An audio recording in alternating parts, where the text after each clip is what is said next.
welcome to my channel. For today's video, I will discuss to you what a communication breakdown is. Are you familiar with the word communication breakdown? If you're not, let me discuss it for you. So, let's get started! First, what is communication by the way? Communication is simply the act of transferring information from one place, person, or group to another. Every communication involves one sender, a message, and a recipient.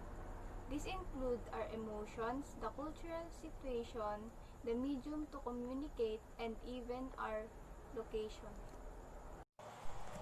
We must know first the definition of our topic. So what is communication breakdown? Communication breakdown is simply defined as a failure of exchanging information or obstacles to having a good communication, that resulting in a lack of communication. A few moments later. In other words, it is a delay of the messages or misunderstanding between the sender and the receiver.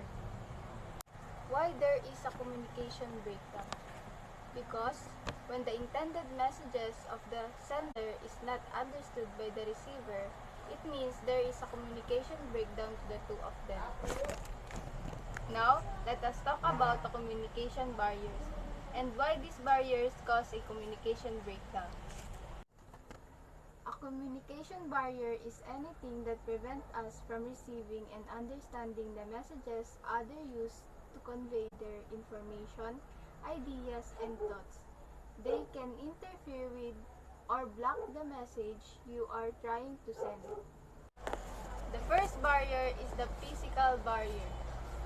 This barrier means what we see and hear in the street or natural environment that causes misunderstanding of the two people talking. Second is psychological barrier. It is also called mental barriers. Why? Because it is in our mind. Example of this is the depression. Why? If you're depressed, you will not be able to communicate well with other people. Third is the cultural barrier. This is all about having a different culture, belief, and tradition, so that sometimes there is a communication breakdown. Example of cultural barriers is the body language and gestures. The last barrier is the linguistic barrier. This barrier is about words that have different meanings or have many meanings. We are not have the same language, so that this is the one of the cause of communication failure. Example of linguistic barrier is the dialect. We're now discussing the noises and why they are causes communication breakdown. First noises is the external noises.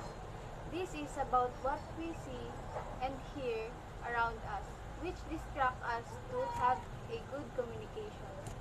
For example, you are in the birthday party while talking to your friend. Suddenly, there's a loud music and noise around you, and you don't understand what your friend's saying anymore. The next is the internal noises. This is all about the thoughts and feelings that interfere with meaning. For example, your friend gave her opinion about your attitude, and then you made those opinions bad in your mind. And the last is semantic noises. This is about different interpretation of the same word or sentence that cause a communication breakdown. Example of semantic noises are special jargon, unique word usage, phrases from foreign language. Always remember the causes of communication breakdown. The four barriers are the physical, psychological, cultural, and linguistic barriers. And the three noises are internal, external, and semantic noises. That's all guys. I hope you learned a lot. And thank you for watching. Bye!